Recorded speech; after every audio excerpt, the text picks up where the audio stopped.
Ustedes,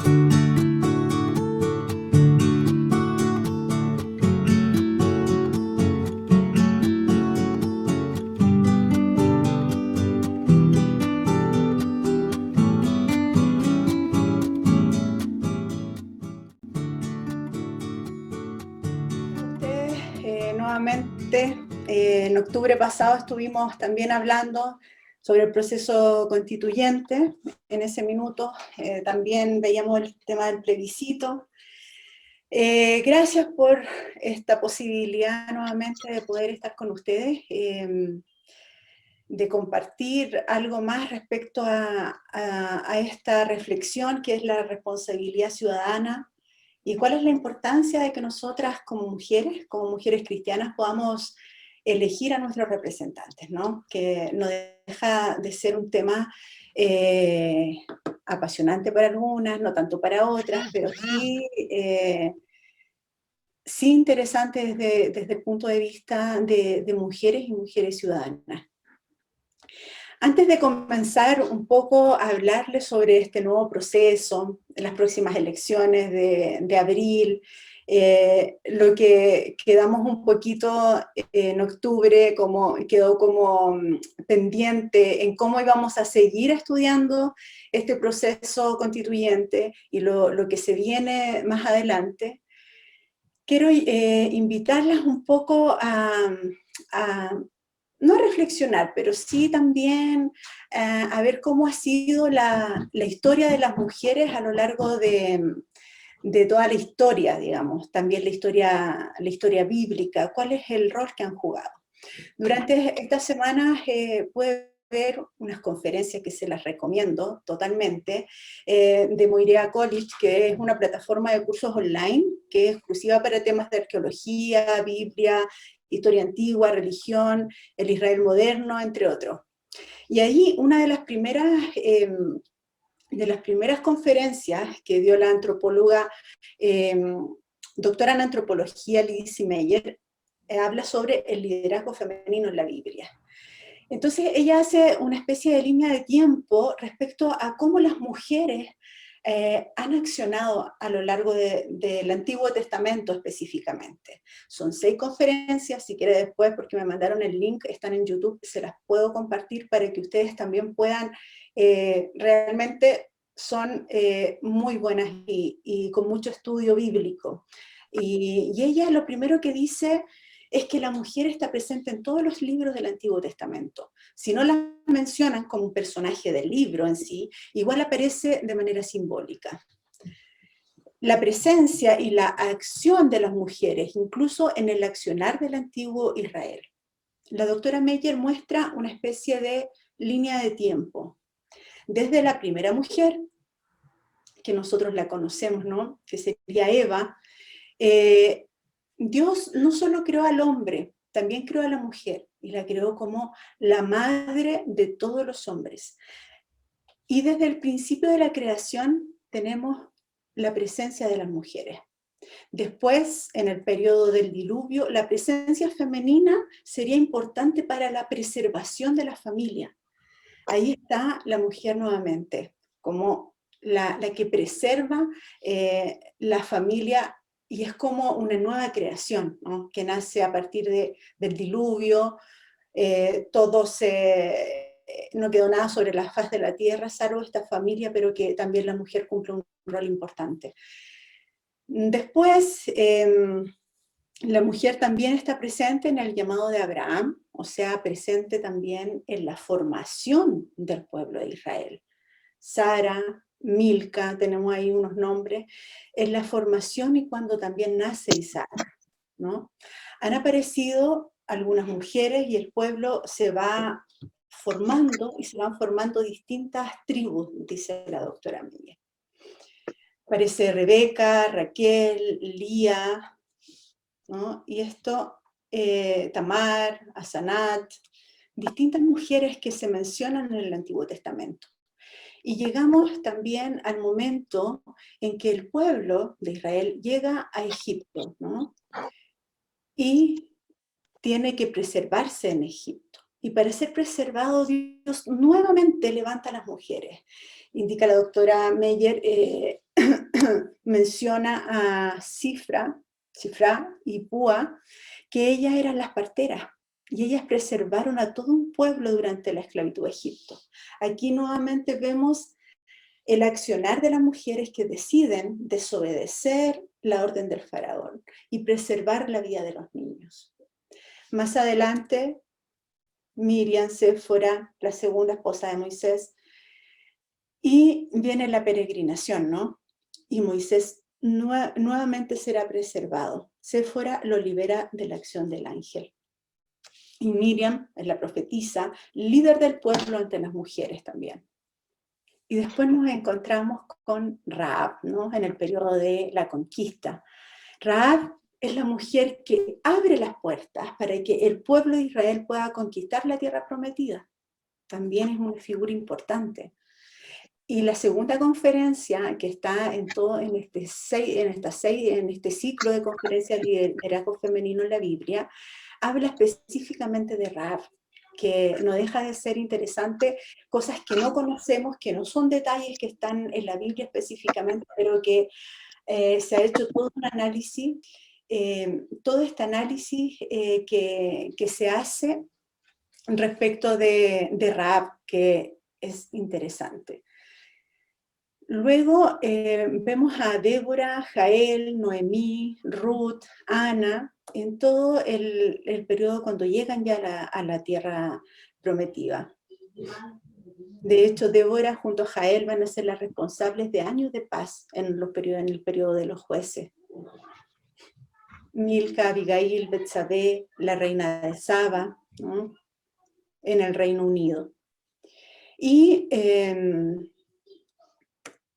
después tenemos a Maca, Betsabé, Atalía, Naán, Wilda, en todo lo que tiene en todo el periodo de la división del pueblo. Y tenemos también a Esther, ¿no?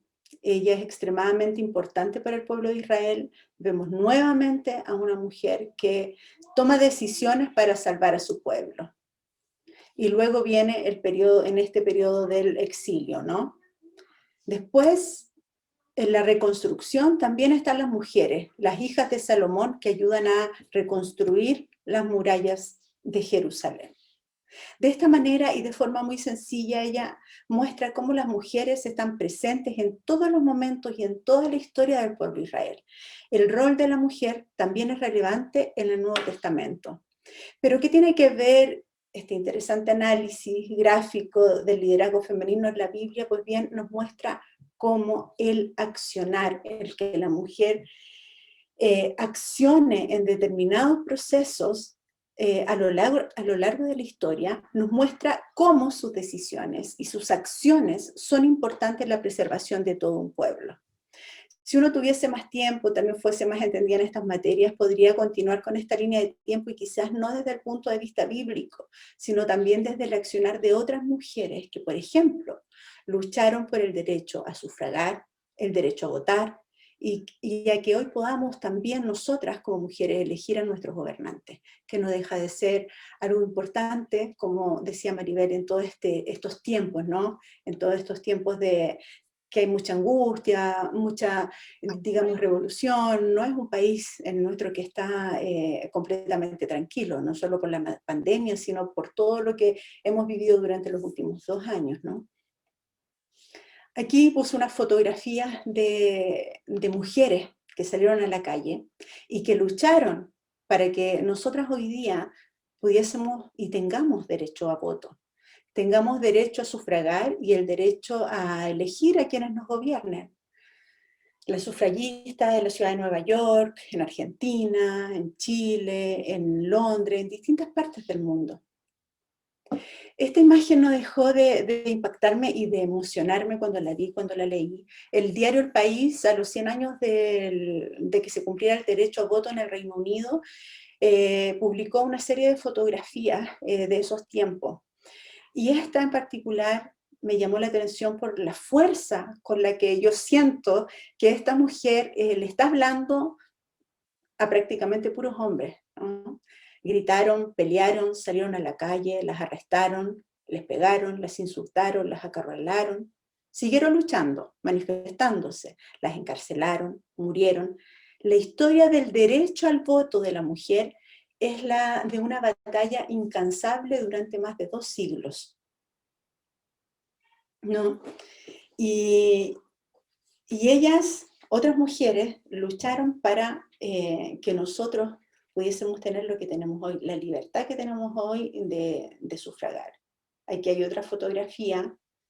En la imagen, la manifestación de sufragistas en Londres, las varas que ellas van portando y que ustedes pueden ver en la fotografía, son 617. 617 representaban el número de detenciones que habían sufrido. No fue fácil, ¿no? Podemos irnos más a la historia, involucrarnos mucho más en estos temas, que no es el punto en el que nos convoca hoy, pero sí me pareció importante enlazar todo el accionar de las mujeres bíblico, digamos, que tampoco fue fácil. Las mujeres que siguieron después, siempre las mujeres se caracterizan por ser luchadoras. A veces pareciera que fuéramos detrás de, pero también han ido adelante, de, ¿no? Abriendo camino, y eso también es importante. Quería terminar con esta lámina un poco que habla que la legislación internacional reconoció el sufragio femenino a través de la Comisión de Derechos Humanos de las Naciones Unidas. Y en 1948 las Naciones Unidas aprobaron la Declaración Universal de Derechos Humanos, cuyo artículo 21 declara: toda persona tiene derecho a participar en el gobierno de su país directamente o por medio de representantes libremente escogidos, y toda persona, cuando dice toda persona, hombre y mujer, tiene el derecho de acceso en condiciones de igualdad a las funciones públicas de su país. La voluntad del pueblo es la base de la autoridad del poder público. Esta voluntad se expresará mediante elecciones auténticas que habrán de celebrarse periódicamente por sufragio universal e igual y por voto secreto u otro procedimiento equivalente que garantice la libertad del voto, que es lo que nosotros vamos a hacer nuevamente este 10 y 11 de abril. En Chile, el 8 de enero recién de 1949 se aprobó que las mujeres pudieran participar por primera vez en las elecciones presidenciales y parlamentarias. Antes ese derecho era solamente de los hombres. Y pese a que en 1935 ya habían sufragado en los comicios municipales, fue el año 1952 cuando las mujeres participaron por primera vez en una elección presidencial, donde fue electo Carlos Ibáñez del Campo. Desde entonces, su participación en los procesos electorales se ha ampliado progresivamente hasta llegar a 1970 a la paridad con los votantes masculinos. Y bueno, este fue un titular de todo lo que estuve buscando, investigando, cómo era el sufragio femenino de las mujeres. Y llegué a este que decía la importancia del voto femenino. Los grupos que no participan están delegando en otros su participación. Estamos delegando nosotras como mujeres en otros que elijan por nosotros, y yo me preguntaba eso, ¿será tan así? Y ahí durante la semana hablaba con una amiga del colegio en la cual tenemos a nuestro hijo en común en uno de los cursos. Ella es Julieta Suárez y es doctora en Ciencias Políticas de la Universidad de Northwestern en Estados Unidos, y además es profesora asistente ahora en el Instituto de Ciencias Políticas de la Universidad Católica. Este es un tema que a ella la apasiona, hace muchas investigaciones y análisis respecto a las elecciones, a los votantes, y ella me decía, Jime, las mujeres solemos ser más moderadas, y en épocas de polarización es súper necesario su voto, porque no nos vamos a los extremos. En general, el voto de la mujer es más conservador.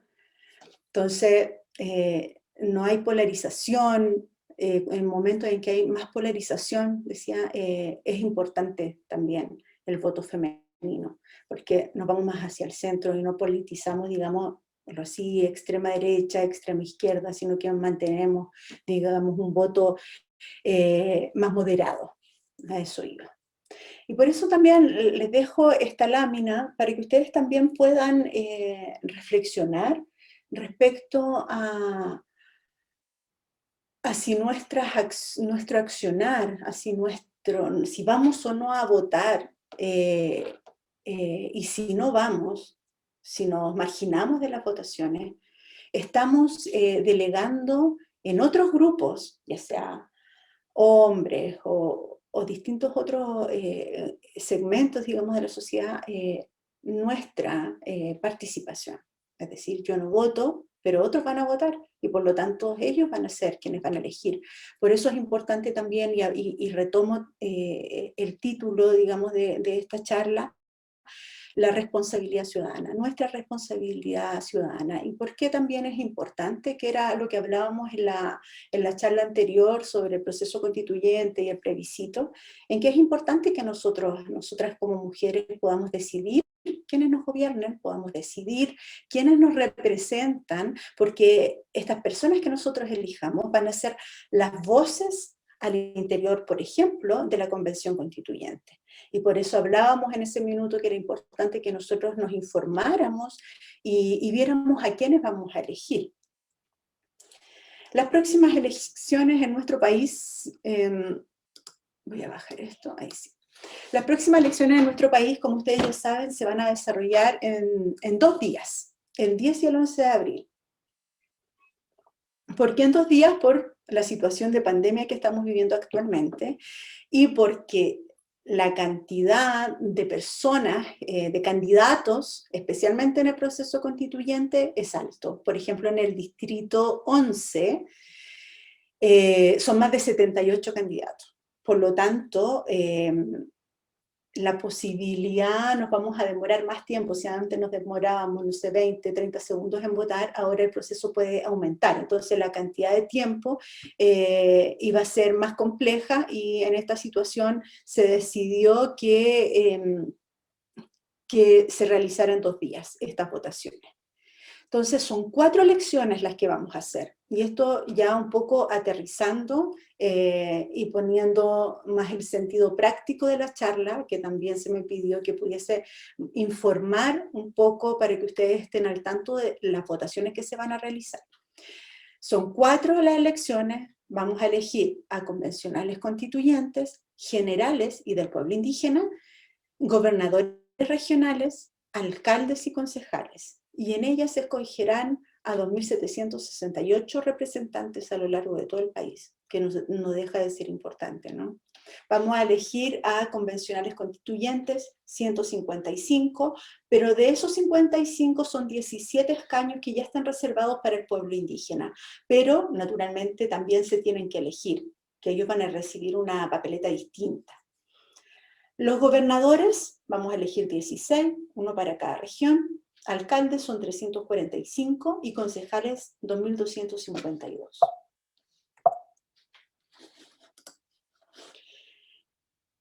Un poco más específico, para que ustedes también puedan entender lo que vamos a elegir esos días.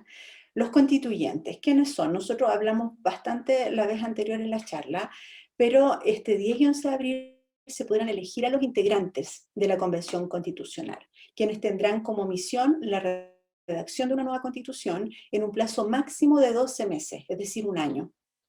Los 155 escaños se repartirán en 28 distritos. Se elegirán entre 3 a 7 representantes según su tamaño, a lo que se sumará un distrito especial, y lo que les mencionaba anteriormente, para representantes de los pueblos indígenas, que son 17.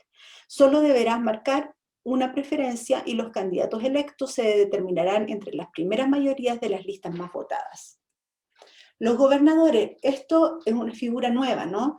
Por primera vez se elegirá de manera democrática a la máxima autoridad regional.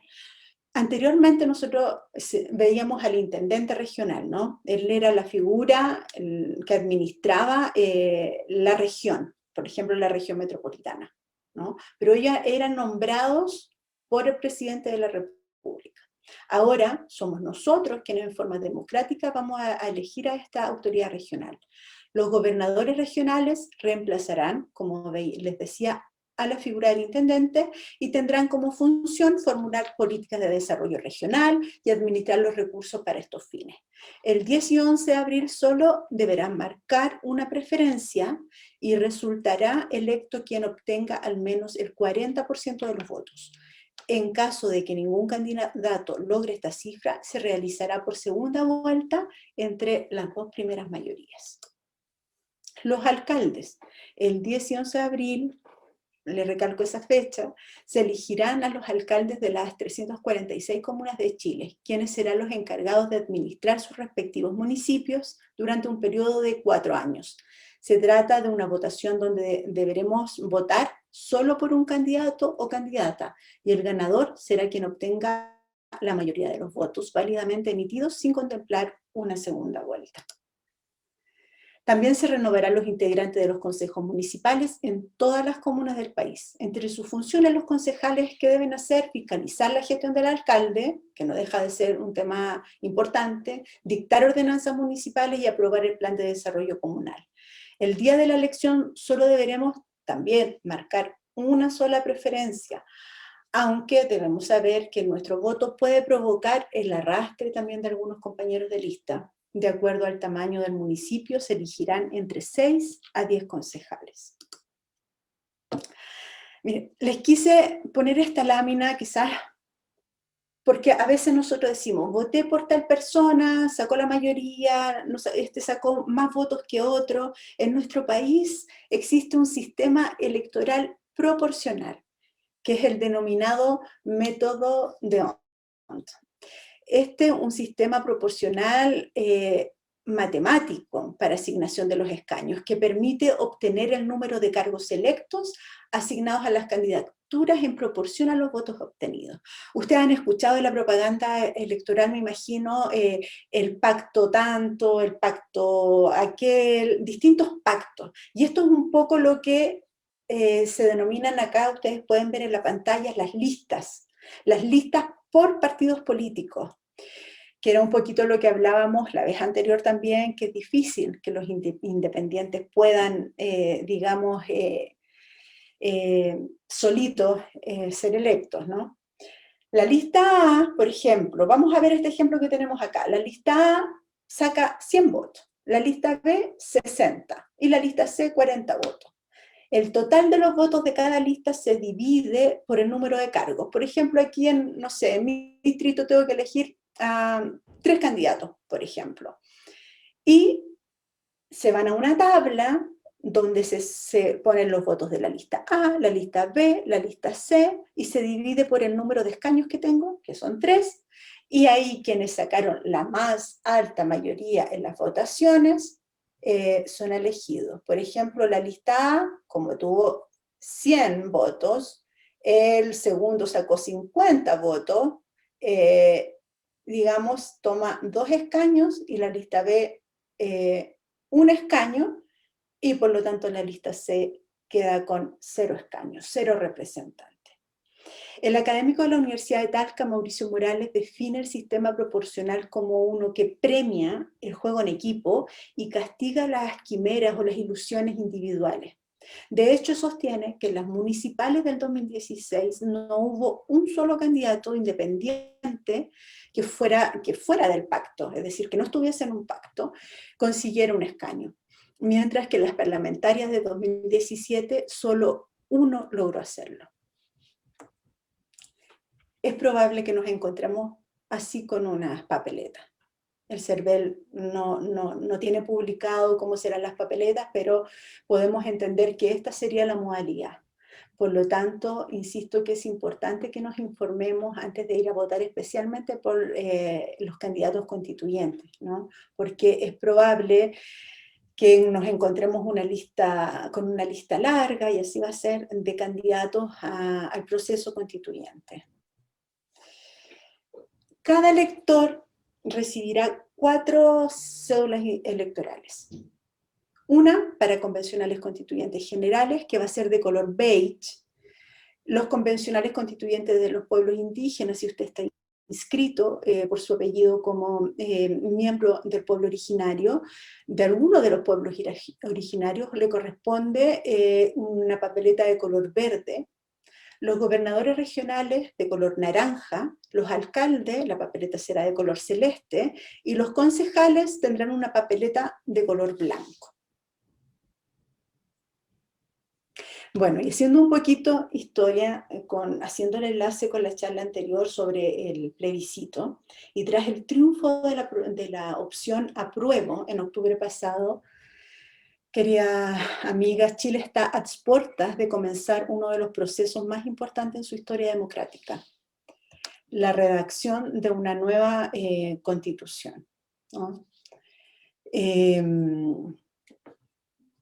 por medio de una convención constituyente, que fue lo que elegimos, elegida 100% por el pueblo. Y eso es lo que nos convoca ahora, el 10 y 11 de octubre, además de las otras elecciones de alcalde, concejales y gobernadores, tenemos que elegir a los candidatos constituyentes, a ese 100% de la ciudadanía que va a representarnos a nosotras y a todo el pueblo para encargarle la redacción de esta constitución, que como recordarán la constitución, la última era del año 80, ¿no? Y hasta el día de hoy todavía sigue vigente, por lo tanto tenemos que pensar que esa constitución que va a redactar la Convención Constituyente va a durar bastante años, que era lo que hablábamos, que es el futuro de nuestros hijos, de nuestros nietos, que esta constitución va a regular, digamos, todo el aparataje de nuestro país. Esta lámina también la puse la vez anterior, y aquí vamos viendo casi como una línea de tiempo, pero el plebiscito de entrada ya tiene su like, ya lo hicimos en octubre pasado, y estamos ahora en la elección de los constituyentes. Ya decidimos que lo vamos a hacer con una convención constituyente, por lo tanto tenemos que elegir a los 155 representantes este 10 y 11 de abril. Recordar que este texto debe ser redactado en un año, durante un año, y tiene que ser aprobado el texto por la convención, ¿no? Y después de eso, ya el 2022, tendremos un plebiscito de salida y este es con voto obligatorio, ¿ya? Y el llamado es a ser parte de las elecciones del próximo 10 y 11 de abril, tomar todas las medidas de seguridad nuevamente, como lo hicimos la vez anterior, mascarilla, alcohol gel, llevar su lápiz propio para poder realizar el voto en forma segura. Estamos todavía en periodo de pandemia y naturalmente nos tenemos que cuidar todos. Aquí les voy a dejar la página del CERVEL, donde ustedes pueden encontrar toda la información. Recuerden que hoy día ya se publicaron las listas de vocales, por lo tanto es importante que nosotros podamos ingresar y saber si somos o no, bueno, ya lo revisé, no soy vocal, pero también es importante que todas podamos saber si tenemos que estar presentes ahí o no como vocal de mesa. A ver, algo me pasó aquí. Eso, no sé si hay alguna duda, una consulta. Yo sé que fue algo distinto. Quise hacer la reflexión primera con el proceso, digamos, que vivieron las mujeres a lo largo de la historia de la Biblia, porque es importante que nosotras como mujer sepamos que siempre hemos estado en todos los procesos y no tenemos que restarnos en algo tan importante como esto, como es una votación donde vamos a elegir a constituyentes, también a gobernadores, alcaldes, concejales, que son las personas que nos gobiernan, que nos rigen. Este año también tenemos, recuerden, elecciones presidenciales y de candidato y del Congreso, digamos, entonces parlamentarios, y no deja de ser importante que nosotros accionemos, como accionaron también distintas mujeres a lo largo de la historia del Antiguo Testamento, del Nuevo Testamento, después, como vimos en las imágenes también, mujeres que lucharon para que nosotros hoy día tengamos derecho a sufragio, a votar y poder elegir libremente.